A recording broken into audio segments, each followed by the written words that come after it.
Laudetur Jesus Christus in aeternum. Os saludo a vosotros, cándidos espectadores, para continuar unos vídeos, en este caso un segundo vídeo respuesta.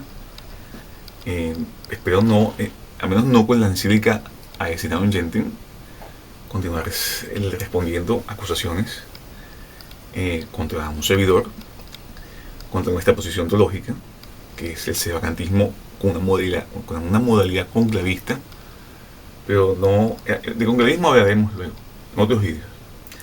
Pero estos vídeos, esta respuesta, este vídeo respuesta, es en función de unas impugnaciones que se les hizo totalmente a todo el sevacantismo, no solamente al sevacantismo conclavista, sino también al sevacantismo totalista, clásico, que es el mismo, o sevacantismo de la tesis de Cassichacon, que es ese de privacionismo, o el sevacantismo místico. Si bien este piadosísimo espectador que hizo las objeciones y acusaciones, él también es sevacantista. No solamente es cualquier sevacantista, es un adalid de la posición teológica que él sostiene. Yo con este vídeo, yo pienso, este vídeo es mucho más extenso que el otro, no puedo evitarlo, disculparme. Yo voy a intentar condensar lo más posible. Me tuve que hacer un esquema, porque creo que este vídeo yo puedo dar un buen atino a mi objetor. ¿Por qué?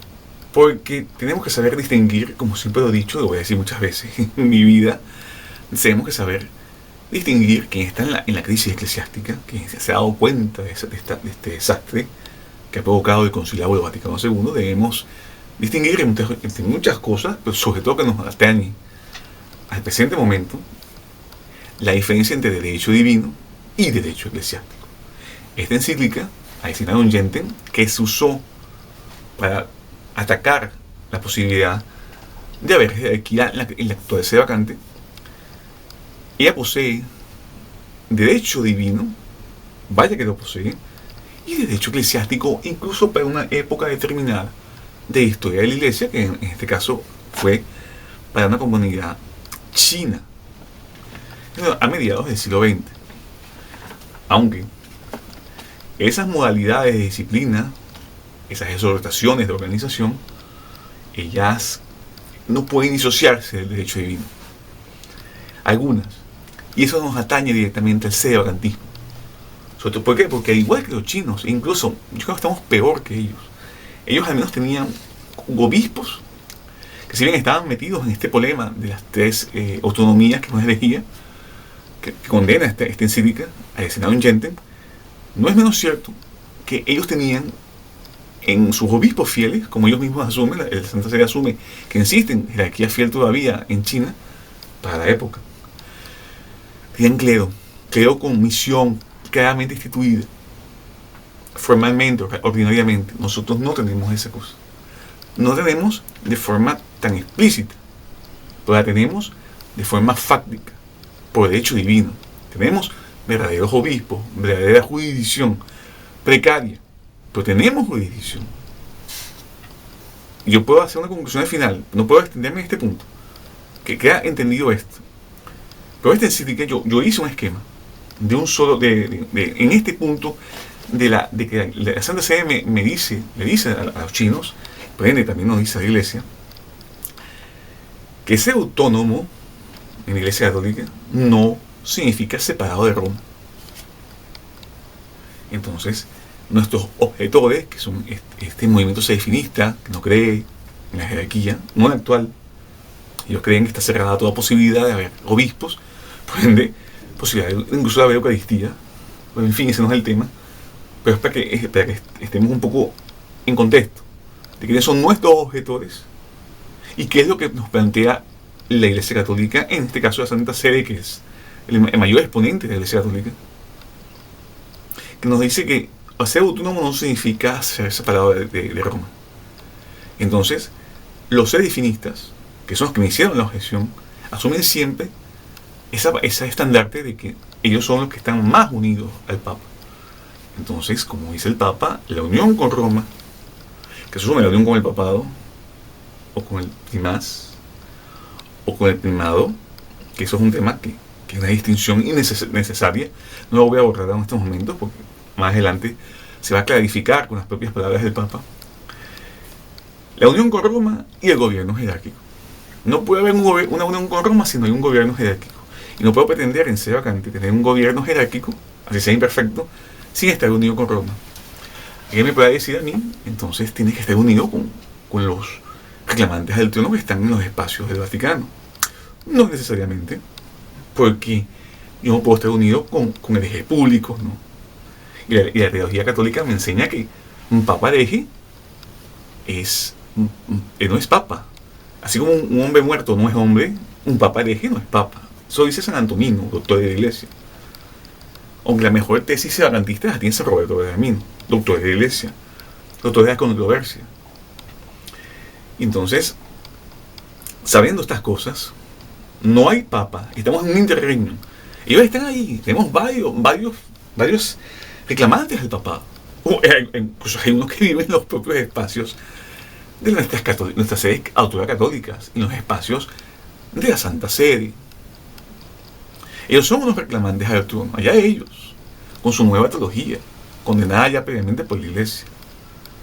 Pero los que Dios nos ha llamado para formar parte de su Iglesia, tenemos que entender que si queremos una unión con Roma, con el primado, necesitamos tener también un gobierno. Y quien está con el primado, obviamente necesita tener una unión con un gobierno eclesiástico que quiere insistir, no puede salir de la nada. Porque los sacramentos se producen por acciones de la Iglesia. Es Cristo quien infunde la gracia. Esto lo dice el propio Papa Pío XII, Mystici Corpus, de no equivocarme. Y otros documentos de teología dicen lo mismo, pero no es el caso, que no puedo extenderme más. Entonces, sabiendo esto, yo tengo que entender que las comunidades chinas para su momento, el Papa le dice a ellos que si ustedes quieren ser parte de nosotros, parte de la Iglesia Católica, como otras iglesias a nivel mundial también que eran en su momento, y también lo son en la actualidad, aparte, si una iglesia china quería formar parte de la sociedad que nuestro Redentor le hace el Cristo, que nuestro Redentor divinamente fundó, entonces hoy en día esta pequeña hecho hasta administrativo, eclesiástico, si tenemos una iglesia, una región del mundo, donde quieren tener una iglesia, esa iglesia tiene que ser una iglesia identificada. El Papa me dice, en los años 50, en esta encíclica a Destinarium Gentium, que si los chinos, si los sevacantistas queremos pertenecer, estar unidos a la iglesia o a la sociedad que nuestro Redentor, que Jesucristo, divinamente fundó, es vital someterse totalmente al sumo pontífice, vicario de Jesucristo en la tierra, en ámbitos de fe y moral. Esto es muy claro, todo sevacantista entiende esto. Sabemos que esto es necesario según la encíclica a Destinarium Gentium, que es magisterio ordinario, por ende de obligatoria a la herencia. No lo digo yo, lo dice el Papa Pío XII también en Humani Genus, o Humani Generis, creo, no equivocarme, es un documento aparte, también del Papa Pío XII, que magisterio ordinario y extraordinario son de obligatoria observancia por parte de la Iglesia. Entonces, yo para hacer el sevacantismo hoy en día, para estar unido a la Iglesia Católica, para pertenecer a esta institución o sociedad divina, que ya te asciende de los problemas de la sociedad humana, por siempre, debemos someternos totalmente al sumo pontífice vicario de Jesucristo en la tierra. Y este vicario ya no está desde 1958, más de 6 décadas. ¿Por qué? Porque así funciona el papado. Tenemos tiempos de reinado, tenemos tiempos de sede vacante, tenemos tiempos de interregnum, un tiempo entre dos reinos. entre el cabo y que se inicia o se va a iniciar de forma legítima, obviamente. Ahora bien, esto está claro, nadie niega esto. Pero el propio Papa me dice prácticamente a continuación que conviene observar, o sea, si fuese inconveniente no observar. Entonces, si yo observo, si yo convengo en observar mi unión y sometimiento total al sumo pontífice, vicario de Jesucristo en la tierra, que os recuerdo, no está, falleció en 1958. También me conviene observar, o sea, fuese inconveniente no observarlo. Si fuese inconveniente en los años 50, para los chinos, la jerarquía china, fuese inconveniente no observar, o sea, no fuese conveniente no observar lo que voy a decir a continuación. Obviamente en el siglo XXI, las comunidades separantistas, católicas, tradicionalistas, debemos también observar que debemos abrazar toda la vida y obra de la Iglesia. Así como nos sometemos al sumo pontífice, vicario de Jesucristo en la tierra, que os recuerdo, no está en la tierra, ha fallecido en 1958, conviene observar también que debemos abrazar toda la vida y obra de la Iglesia. Y el Papa me dice cuáles son esas obras, y cuáles son esas obras de la vida y obra de la Iglesia. Os recuerdo, la Iglesia tiene 2000 años. El Papa me dice que debemos abrazar también con el mismo énfasis que el sumo pontífice en la tierra, debemos abrazar la constitución de la Iglesia, abrazar el gobierno de la Iglesia y abrazar sus disciplinas. Entonces, yo para saber lo que el Papa me dice, con su magisterio, yo tengo que recurrir a gente más inteligente que yo, que ya ha fallecido probablemente, que es libros antiguos de teología canónica, para saber qué me quiere decir el Papa. Porque los papas cuando hacen documentos, porque yo lo he dicho alguna vez, ellos no por lo general se sientan a escribir una encíclica, una carta, un documento. Ellos tienen su séquito, los papas tienen su séquito de teólogos, tienen su corte de teólogos. Entonces, en este libro que yo pongo a continuación, yo conseguí y nos explican qué es la constitución de la Iglesia, qué es una constitución para la mente de la Iglesia. Son las disposiciones de los concilios, son los decretos papales, que a su vez se subdividen, pero no vamos a entrar en este momento a ese tema. También son los decretos de los obispos fuera de los concilios. Alguien me puede objetar, ojo, somos obispos con jurisdicción ordinaria, maravilloso, pero forma parte de la constitución de la Iglesia. Y también la sentencia de los padres de la Iglesia, de derecho divino, positivo. Entonces, sabiendo esto, los sedefinistas y todos los separantistas y muchos tradicionalistas hasta de línea media se basan en la constitución de la Iglesia para defender las cosas que no vemos bien en la Iglesia, que no son incompatibles. Claro, los separantistas hemos salido de ese problema.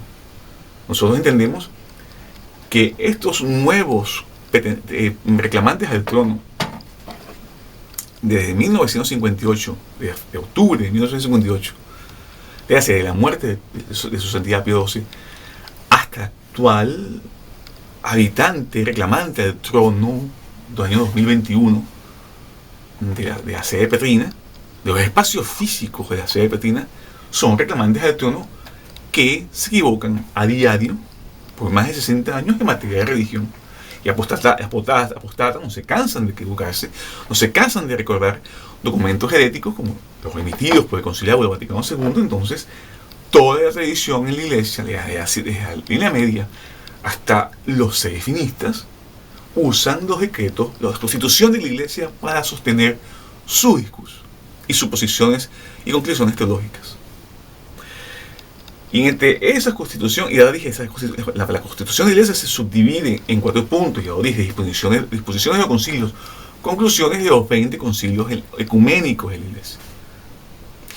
De los decretos papales que compiten a su vez, los decretos papales que obra la constitución de la Iglesia, se subdividen en motus propios, que es cuando el Papa realmente escribe solo un tipo de documento, y aún así ellos son asesorados por su corte de teólogos. cuando los papas hacen sus decretales, que es un concepto cuando el papa escribe, con el papa y los obispos hacen un decreto papal. Cuando el papa con personas que se han dirigido a Santa Sede también hace un decreto papal. Recuerdo que los papas escriben con sociólogos, con historiadores, con poetas, a Dios, con médicos, cuando quieren hablar acerca de un determinado punto de vista. Son asesorados. Claro, ahí viene también la infalibilidad papal, pero los papas funcionan como una jerarquía. Tenemos que entender un poco eso, tenemos que sacarnos un poco la idea infantil o esta mística, que sea maravilloso. Pero los papas son un gobierno, tienen asesores. Cuando hace un poco motu propio, sí, probablemente el papa es quien lo escribe solo. Pero los papas por lo general hacen sus constituciones, sus decretos papales, sus decretales, como dice aquí en este libro de este diccionario de teología canónica. Eso forma parte de todos estos documentos, todas estas formas, tus propios decretales.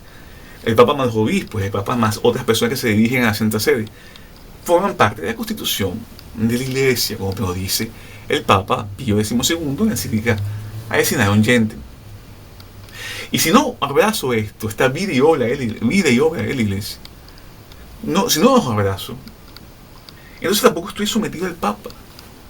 Porque existe una especie de correlación entre abrazar un punto de derecho divino, que es someterme al sumo pontífice, vicario de Jesucristo en la tierra, y abrazar también la constitución de la Iglesia, que también compete los decretos papales. Entonces, todo ese sacramento debemos estar más abiertos a aceptar la constitución de la Iglesia y ser obedientes a la constitución de la Iglesia, que no es poca cosa. No, Dios mío, no es poca cosa. Solamente las sentencias de los padres de la Iglesia son tomos y tomos y tomos y años de estudio para algunos exégetas y estudiosos, que se da hablar de disposiciones de los concilios, decretos papales, decretos de los obispos fuera de sus diócesis, fuera de los concilios, perdón. Entonces, sabiendo esto, aún queda el punto del gobierno. También el gobierno es parte de esa conveniente observancia que me dice el Papa Pío XII. ¿Y qué es el gobierno? El gobierno se divide en dos partes. Como dice también la encíclica Aecinarium Gentium, de que estamos hablando, me dice que la jerarquía es una jerarquía de orden y una jerarquía de jurisdicción. La jerarquía de orden, ella es institución divina, por ende, ella es eterna, ella es inmutable, ella es trascendente. Esta jerarquía de orden trasciende nuestras miserias, nuestros problemitas organizativos en el sevagantismo, nuestras rencillas personales entre posiciones teológicas. Ella siempre estará ahí. ¿Por qué? Porque es institución divina. Entonces, la jerarquía de orden, que está garantizada por el Papa Pío XII en esta encíclica Aecinarium Gentium, que debo observar también esto como observo mi sumisión al Papa, el vicario de Jesucristo en la tierra, que recuerdo, ya no está temporalmente. La jerarquía de orden está constituida por clérigos de órdenes menores y clérigos de órdenes mayores. Pero para reducir el espacio del tiempo, vámonos a lo más esencial, que es que los clérigos de órdenes mayores son los obispos, los presbíteros y los diáconos. Siempre habrán estos tres grados de las órdenes mayores, de sacramento de las órdenes. Siempre estará por derecho divino, por institución divina. Siempre habrá diáconos, a pesar de nuestras miserias, porque te asciende. Siempre habrá diáconos, obispos y sacerdotes, porque es un decreto divino, es una ley divina, es el propio Cristo que fundó esta situación para la Iglesia. Y, a su vez, tanto esta jerarquía de orden es hecha para la santificación interior de los fieles. Que sería muy largo explicar, pero tiene que ver con esto. Ahora bien, la jerarquía de jurisdicción es lo que hoy en día muchos de los sacramentistas estamos como en una eterna discusión, una discusión que no tiene mucho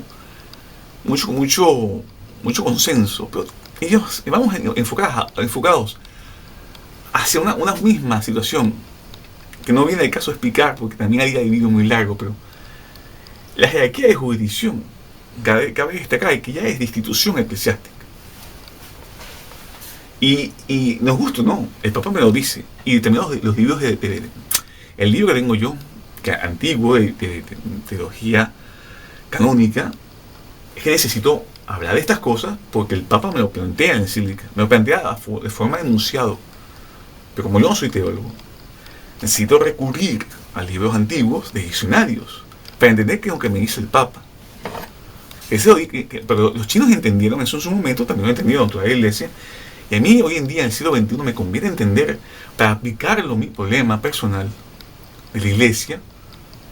Entonces debo saber que la jerarquía de jurisdicción, que forma parte del gobierno, es institución eclesiástica.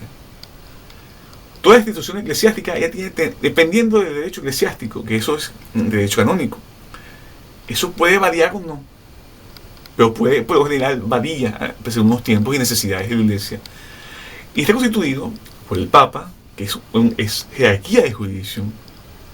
Si bien el papado, y voy a decir algunas veces, el papado es institución divina, pero a su vez, en este punto, también forma parte de la institución eclesiástica. Entonces, la jerarquía de jurisdicción está conformada por el Papa, por los patriarcas, por los primados, por los metropolitanos o arzobispos, por los obispos en sí, y demás prelados.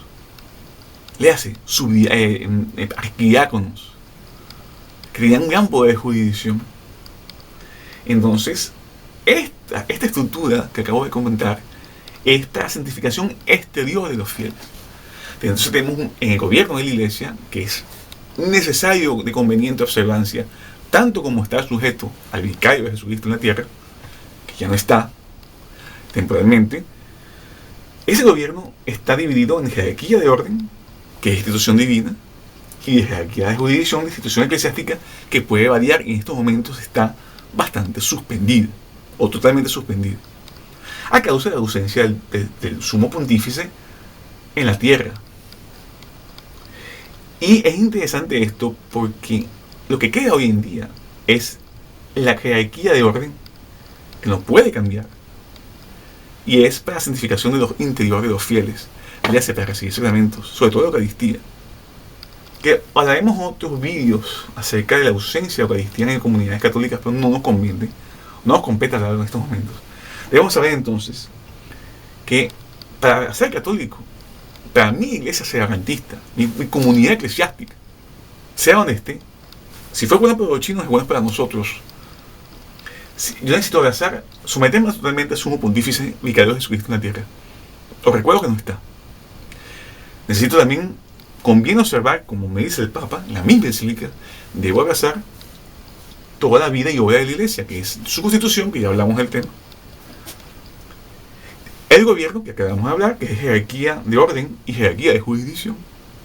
En estos momentos, en esta sede acá que tenemos es jerarquía de orden, clérigos mayores, de órdenes mayores y clérigos de órdenes menores, obispos, presbíteros y diáconos, que es para la santificación interna de los fieles. Tenemos una jerarquía de jurisdicción que forma parte también del gobierno, que está ausente, con excepción de los obispos, que es para la santificación exterior de los fieles, de una u otra forma, como nos explica también ese diccionario de teología. Y nos queda la disciplina, que también es necesaria abrazar las disciplinas de la iglesia, como está sujeto al sumo pontífice. Lo dice el propio Papa Pío XII, en su momento, los chinos, y a nosotros los sacramentistas del siglo XXI. ¿Qué es la disciplina de la iglesia? Las disposiciones para el gobierno de la iglesia. En estos momentos hay gobierno de la iglesia, muy precario, pero lo hay. ¿En quién? En sus obispos, diáconos y presbíteros. Y también esas disciplinas de la iglesia, ellas tienen dos divisiones. Tienen unas reglas que son inmutables, disciplinas que son inmutables. De ahí que hay que abrazarlas tal cual como abrazamos nuestra sumisión al Papa, sumo pontífice en la tierra, por reglas inmutables, como acabo de decir, de verdades eternas, y nunca puede dispensarse esas leyes primeras y originales. En el vídeo que tenemos en este canal acerca de la ley divina, ahondamos en ese punto, que yo tengo bastantes ganas de hacer otro vídeo de ley divina. Entonces sabemos eso, tenemos disciplinas inmutables, que ellas no se pueden dispensar, ellas abarcan leyes primarias y de originales. Y estas existen a pesar de la diversidad de los tiempos, incluyendo estas actuales vacantes. Nada, ningún argumento puede ir en contra de esto, de las leyes primeras y originales, los 10 mandamientos. Ley divina moral, ley divina física, Sagrada Escritura, el decreto de los padres de la Iglesia. Eso es inmutable, eso es ley positiva de la Iglesia. Y es ley divina. Por ende, es disciplina inmutable. Ahora bien, existen sí también disciplinas que son mutables. Tenemos las inmutables, que acabamos de hablar ahorita, que abarcan la ley divina. Tenemos disciplinas mutables que son prácticas necesarias por un tiempo y que solo son estables mientras facilitan la observancia de las primitivas leyes eclesiásticas, que es el derecho divino, que son eternas. Entonces, toda disciplina que no me facilita, que me obstaculiza la aplicación de la ley divina y que habíamos dicho al principio, someterme totalmente al sumo pontífice, es dogma de fe. Existen papas que nos han hablado de la sujeción a su pontífice. Tenemos dogma de fe de los perpetuos sucesores, el Concilio Vaticano de 1859, no quiero equivocarme, 1860, espero no equivocarme, donde el Concilio Vaticano me plantea los eternos sucesores, los perpetuos sucesores. Pues debe haber perpetuos electores.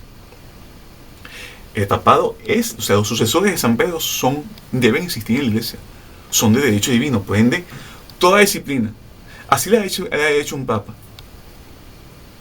En la constitución de la Iglesia, decretos papales, motus propios, decretales, que hablen acerca de cómo se elige un papa, que es una disciplina.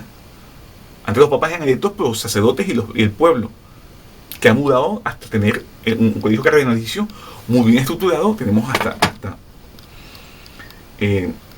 tenemos 2 documentos constantemente citados por el sedefinismo que abordan disciplina, de cómo elegir un papa, abordan disciplina.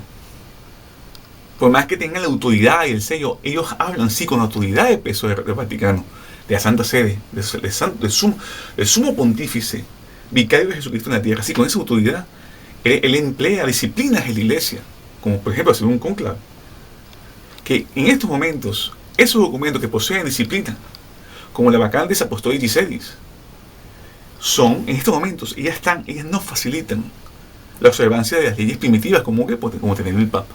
El papado es de derecho divino. Y yo tengo ya un tiempo, entonces que queda entendido esto, porque el Papa va a continuar y me va a decir, ahora bien, dicho todo esto, la voluntad de Jesucristo, fundador de la Iglesia, su divina voluntad. ¿Cómo puede ser? O sea, aquí el Papa me está hablando claramente de derecho divino. Esto es inmutable. Es inmutable, es eterno, es trascendente a la actual situación de la Iglesia. Esta voluntad de Jesucristo, fundador de la Iglesia, su divina voluntad, me dice a mí que hay 2 clases de fieles. Estas 2 clases de fieles deben mantenerse en el siglo I, en el siglo IV, en la Edad Media, en el siglo XIX, en el reinado de Pío XII. Fíjense, los chinos que estaban en su momento con su pequeña comunidad bien instituida de obispos y fieles y laicos y sacerdotes, como era actual sede vacante, debe haber por derecho divino, y puede haber mucho mejor por derecho divino, 2 clases de fieles: el credo y los seglares.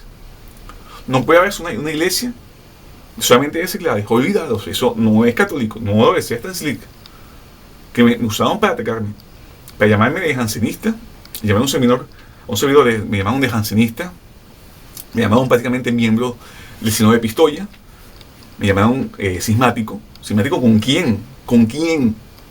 Si el sumo pontífice está muerto, falleció en el 58, en octubre del 58.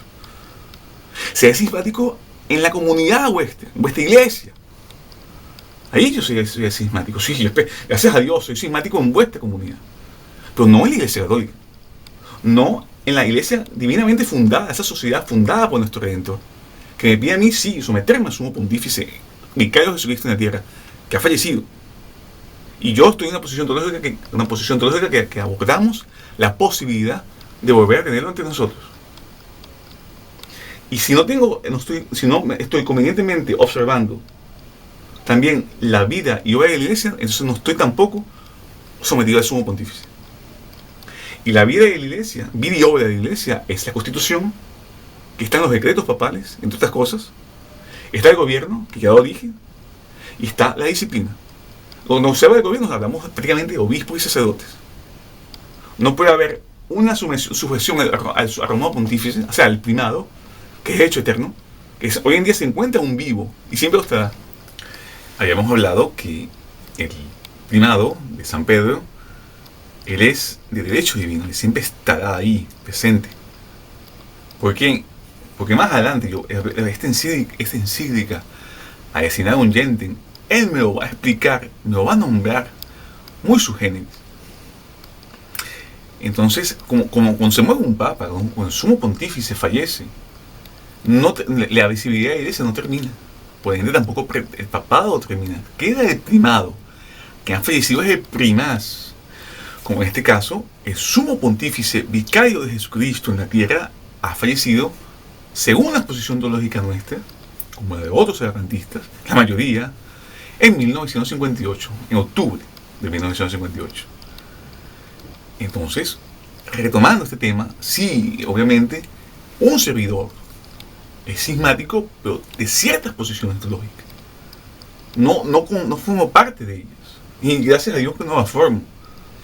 Pues estuviese según los criterios que yo estoy exponiendo, según los diccionarios de teología católica, de dogmática, canónica, disculpadme, según estos diccionarios de teología canónica, que me explican algunos criterios que quedan solo como enunciados en esta encíclica Aecinagum Gentium, es que yo no puedo prescindir con una disculpa de que no está el Romano Pontífice, con una conclusión teológica que me dice que todo el mundo apostató, y debido a unos criterios de derecho eclesiástico, no hay posibilidad hoy en día, imposibilidad total, de tener jerarquía lícita e inquisibilidad y válida por derecho, por sagramentos de órdenes, no fuese ilícita.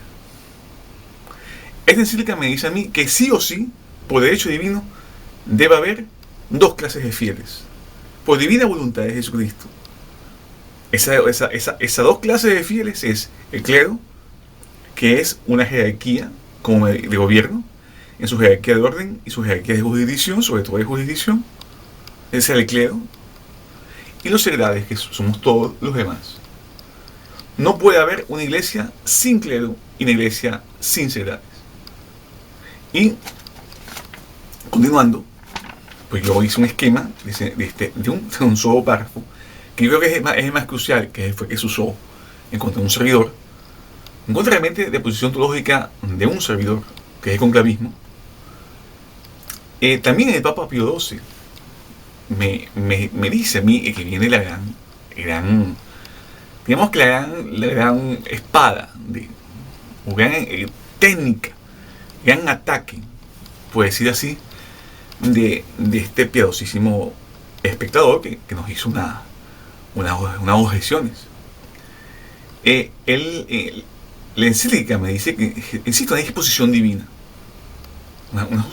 Una disposición divina que también debe ser observada por parte de una comunidad china, en este caso, una comunidad, dando el símil, una comunidad separatista debe saber que debemos unirnos a una disposición divina. ¿Cuál disposición divina? Que existe una potestad de orden. La potestad viene para potes, significa poder. Pero para atenernos un poco al discurso, la disposición divina de la iglesia me dice que debe haber una potestad de orden. Y esa potestad de orden la asume la jerarquía eclesiástica. Habíamos hablado que esto tiene que ver con el gobierno, pero habíamos hablado que esta jerarquía eclesiástica está conformada por diáconos, presbíteros, sacerdotes y obispos. Y esto es para santificación interior de los fieles. Esto sí o sí debe existir. ¿Por qué? Porque quien confiere esta potestad de orden es el sacramento del orden sagrado, que produce, como ya dije, los obispos, sacerdotes y ministros, demás ministros. Esto es de institución divina. Lo voy a decir nuevamente, no puede cambiar, es eterno, es inmutable en cualquier grado histórico de la Iglesia, incluyendo el actual, y es trascendente a cualquier ámbito de la Iglesia, incluyendo el actual. ¿Por qué? Porque es institución divina.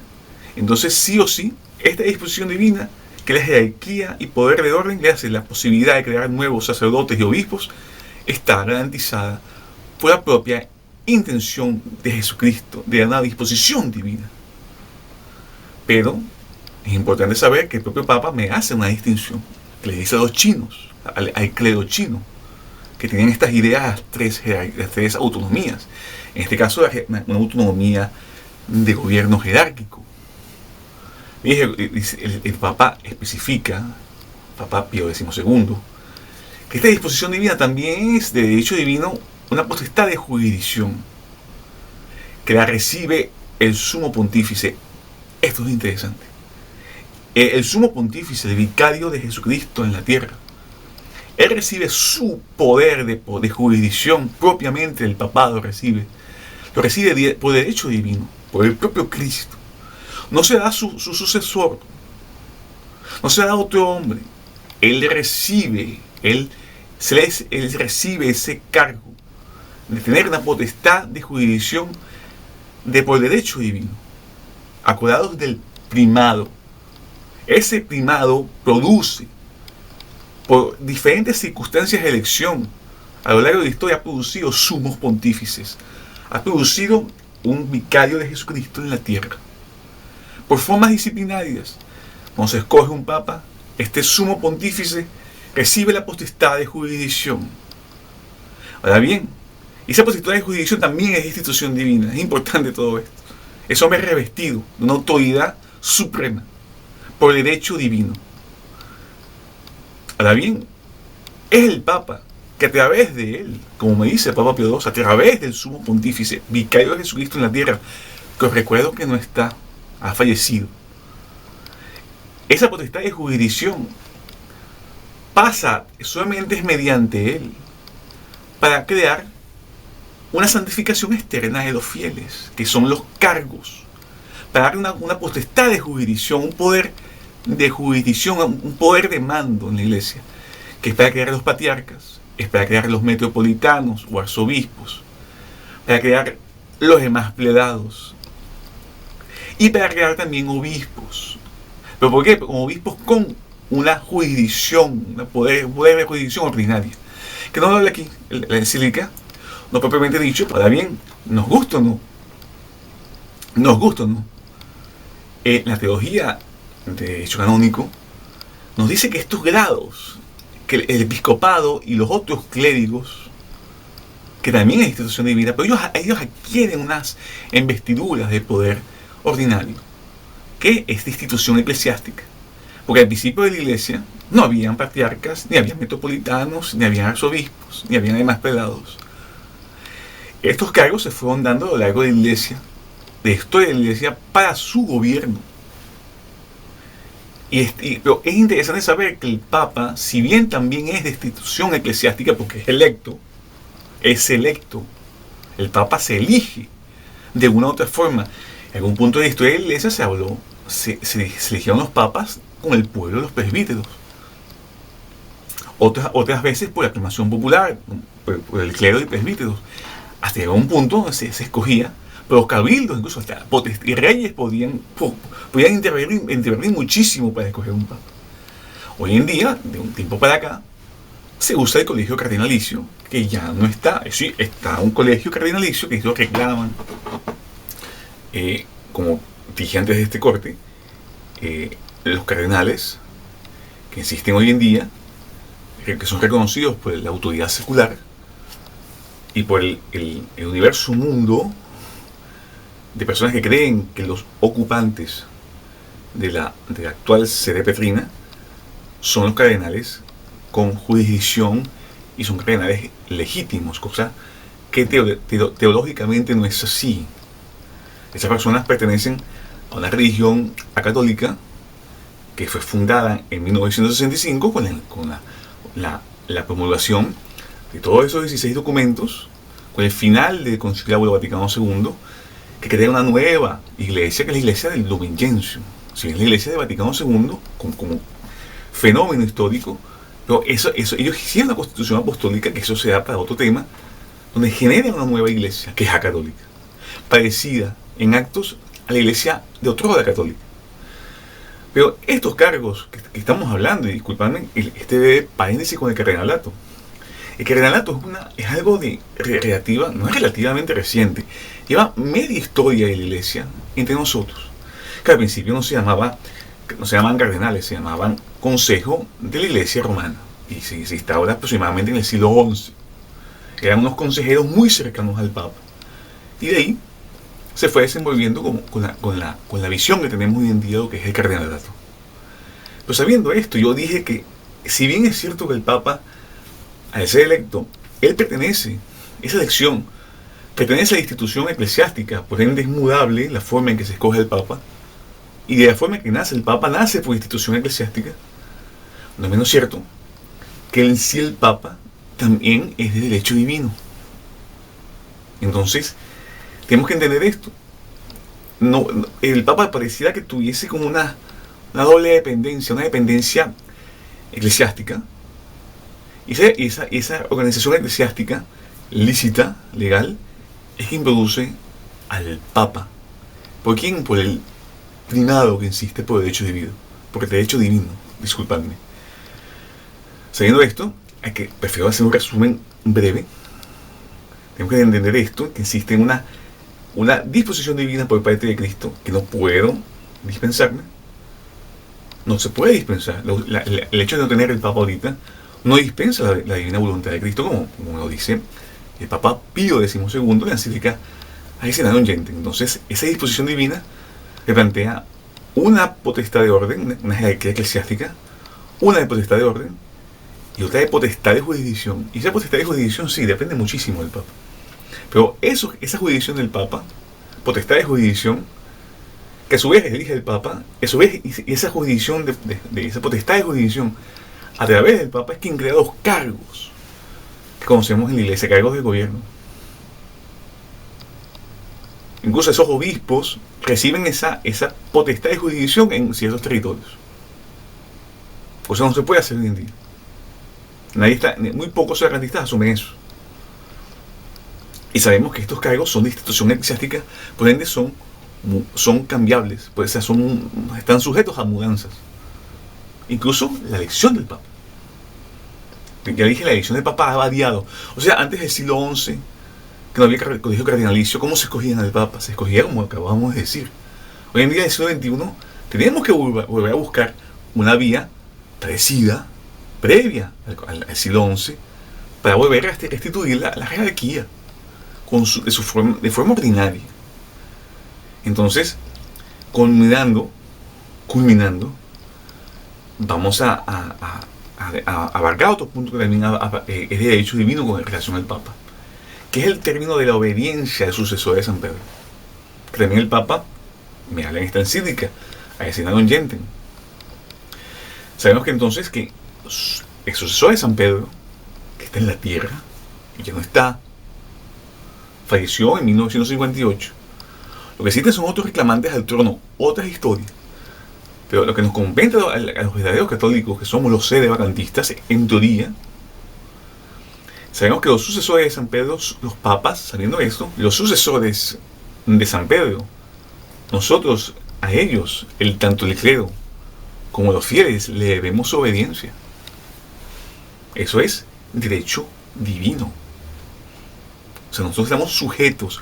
Toda la universalidad de la iglesia, de clero y fieles, de oriente a occidente, debe al sucesor de San Pedro en la tierra, le debe obediencia. Y esa obediencia tiene que ver con el permiso de un superior.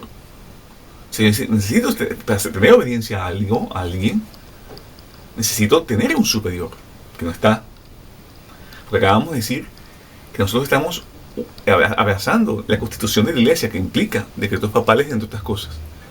Entonces, al no haber sumo pontífice, no debemos obediencia. Es que no hay obediencia actualmente porque no tenemos al sumo pontífice, vicario de Jesucristo en la tierra, en estos momentos. Me gustaría que alguien me dijera, es que hay unos por ahí, es que hay otros por allá. Sí, son personas que son reclamantes del trono, muchísimos de ellos por apariciones y relación particular, la cual la iglesia siempre me ha enseñado que no es de debida obediencia, de debido criterio de creencia. Que eso hay un video en mi canal, en el canal de un servidor, que habla acerca de ello. Entonces, al no haber sumo pontífice, no tengo obediencia a un superior y no puedo someterme a sus órdenes de ese superior en lo que manden justo y racional. Entonces la obediencia siempre será en lo que va a la justicia, lo que sea justo y racional. Y racional, no irracional, que sea racional. Puede tener a veces algo un poco seguido y se puede malinterpretar esta palabra. Entonces, aún así que nosotros pensemos, y es bien claro, obviamente, unirnos a la constitución de la iglesia, entre ellos los decretos papales de los papas legítimos del pasado, debemos obedecerles a ellos en lo que manden a modo de disciplina, como elegir al papa, en lo que es justo y racional. No puede ser una iglesia que me garantiza por el derecho divino del papado, por una serie de documentos papales que hay, yo no tenga la capacidad de elegir un papa. Entonces eso ya es irracional. En la actualidad eso es irracional. Tenemos que hablar un poco de la virtud de la piqueya, de la virtud de lo equitativo. No se puede, o sea, el derecho canónico y la ley eclesiástica me está impidiendo garantizar a los fieles una santificación exterior. Para culminar, el Papa Pío XII me da a entender una idea que también tiene que ver con la disposición divina. Es un resultado, es una especie de conclusión de esta idea de la jerarquía, de la verdadera jerarquía de la Iglesia Católica. ¿Cómo que una comunidad católica puede tener una unión con la jerarquía legítima de la Iglesia Católica? ¿Cómo está haciendo el símil de los chinos, de la Iglesia china de los años 50 del siglo XX? ¿Cómo yo puedo, en el 2023, en comunidades vacantistas que son católicas, cómo podemos formar parte de esa institución divinamente fundada por Cristo? Entonces me va a decir que el clero y los fieles, que os recuerdo que el clero y los fieles es de voluntad de Jesucristo, por divina voluntad, que los fieles tengan dos tipos, se dividen en dos tipos, se dividen en dos clases: la sociedad del clero y la sociedad de los fieles. Pero estas dos sociedades le dice obispos en la encíclica, pero sabemos que los obispos forman parte del clero. Entonces, para redondear un poco más la idea, decimos que el clero y los fieles, como me dice el Papa Pío XII, o los obispos y los simples fieles, para ser textuales, le deben obediencia al sucesor de San Pedro, que, recuerdo una vez más, no se encuentra entre nosotros. Lo que se encuentra es el primado, que es de derecho divino. El primaz falleció. Esperamos uno nuevo, pero en la actualidad, en el siglo XXI, en el año 2023, ese sucesor de San Pedro no está entre nosotros. ¿Qué sucede? Ese clero de los fieles, que es hecho por voluntad de Jesucristo, que la iglesia necesita tener esas dos distinciones de fieles, clero y fieles, le debemos obediencia al sucesor de San Pedro, que no está. Pero ¿qué sucede? Como no está, no tengo que pedir permiso a ese superior. Porque una de las razones canónicas del derecho canónico es que la obediencia se debe a un superior divino. No a ese superior no le debo obediencia. Le debo obediencia, sí, a la constitución de la iglesia. En esa constitución de la iglesia se encuentran los decretos papales, entre otras cosas importantes. Pero hablando bien objetivo, no debo obediencia a ningún papa en estos momentos porque no hay. Por ende, no debo pedir permisos Y segundo, no me puedo someter a las órdenes de un superior porque no está este superior que es el Papa, a lo que manden, que sea justo y que sea racional. Entonces, esos sucesores de San Pedro, que son papas, que son electos de varias formas, como también me explica la teología canónica, no son figuras del pasado, sin posibilidad de ser suscitados perpetuamente por la Iglesia. Entonces, tenemos que también un poco en ese vacantismo mirar más hacia aquel porvenir que nos espera a la Iglesia Católica. Porque, como ya lo dije en un momento, es nuestro turno. Este es nuestro turno de la Iglesia. La Iglesia somos nosotros. Es nuestro turno de actuar. Como todos nuestros antepasados en la fe, este es el turno. Y nos compete a esta generación la elección del sucesor de San Pedro. ¿Para qué? Como me exige el Papa Pío XII en esta encíclica a Designarum Gentium, que tanto los cleros como los fieles debemos obediencia, para pedir permiso a ese superior, para someternos a sus órdenes superiores, siempre y cuando lo que pida sea justo y sea racional. Entonces, voy a hacer una pequeña conclusión para este piadoso comentador que me hizo una objeción, nos hizo una objeción. Cabe destacar que los obispos sedevacantistas no poseen jurisdicción canónica durante la sede vacante. No poseen potestad de jurisdicción. O sea, esto claro, clarísimo. Muy pocos sedevacantistas asumen lo contrario. Los obispos sedevacantistas no poseen jurisdicción canónica durante la sede vacante. Porque esto solamente corresponde al Papa, a través del Papa, al resto de la Iglesia. En la actualidad, en el pasado no fue así, pero para concluir, para adaptarnos un poco a nuestros criterios actuales. Esto se debe a que toda la jurisdicción debe emanar del Papa válido, del Papa legítimo, cuya autoridad es única e inamovible. Clarísimo, nadie discute eso. Ahora bien, la única jurisdicción durante la sede vacante, la actual, proviene de la divina voluntad, porque está el primado y están las ideas católicas expresadas en otros documentos papales, también en esta, pero en otras, sobre todo en la encíclica Mystici Corporis, que el Papa Pío XII me explica y desea, a través de su magisterio infalible, que la Iglesia de Cristo es un ente, es un cuerpo orgánico, que crece orgánicamente de forma integral. Que crece de forma integral, esa verdadera textualidad de esa idea del Papa Pío XII. Significa, si este cuerpo crece de forma integral, deben crecer con todos sus miembros, no puede crecer con ausencia de ellos.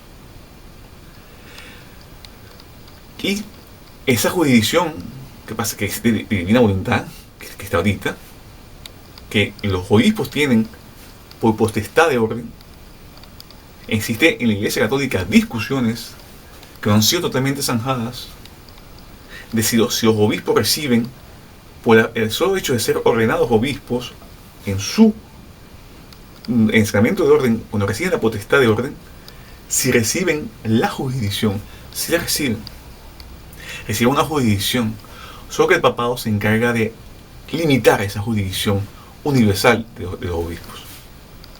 Parece herejía, pero no lo es. Y fue una fuente que yo busqué en los mismos libros que este piadosísimo espectador nos dejó, y yo tengo material para rato, material para futuro, disculpadme. El episcopado posee una jurisdicción universal que el papado, por derecho divino, tiene la posibilidad de restringirlo. Esa es la lógica. ¿Qué se aplica? Los obispos en la actualidad tienen una jurisdicción universal. No llegó a tanto, pero tienen una jurisdicción suficiente. De lo contrario, si los obispos en la actualidad no poseen una jurisdicción precaria, los obispos en los primeros 12 siglos no tuvieron jurisdicción y no eran electos por el Papa. no eran promocionados por el Papa directamente. Que es otro tema. Entonces la única jurisdicción donde la sede vacante proviene de la voluntad divina, de defender y conservar los principios de la Iglesia aún en ausencia de autoridad papal. De lo contrario, el juego está cerrado. Ni siquiera podemos ser ojos malones, ni siquiera podemos ser definistas, que es lo mismo, son términos de la misma puntuación teológica. Porque hasta para bautizarse necesita el Papa, para ver si es derecho divino. Y el bautismo también es uno de los sacramentos más generosos de la Iglesia, también con la extremaunción. Pero yo tengo también, en unos estudios que hice hace poco, me topé con esta idea de que el bautismo también necesita esa idea del Papa reinando. Y si estamos en una sede vacante, ¿quién confiere la licitud del bautismo? Obviamente es el primado, que existe por derecho divino, aunque el Papa no esté temporalmente. Y con esto me despido. Disculpadme las interrupciones del vídeo. Pues fue un vídeo arduo. Y pedamos, y les agradezco la asistencia a este vídeo, a vuestras caridades, pidiendo siempre a Nuestra Señora, la Virgen María, en su advocación de Episcopa Spiritualis, obispa espiritual, la que por su intercesión nos conceda más obispos en la Iglesia Católica, para que ellos se organicen y puedan, por derecho divino, volver a elegir al sumo pontífice, que no son figuras del pasado, sin posibilidad de ser suscitados perpetuamente en la Iglesia. Juve Domine benedicere, ad societatem civium super nudum perducamus res, rex angelorum. Amén.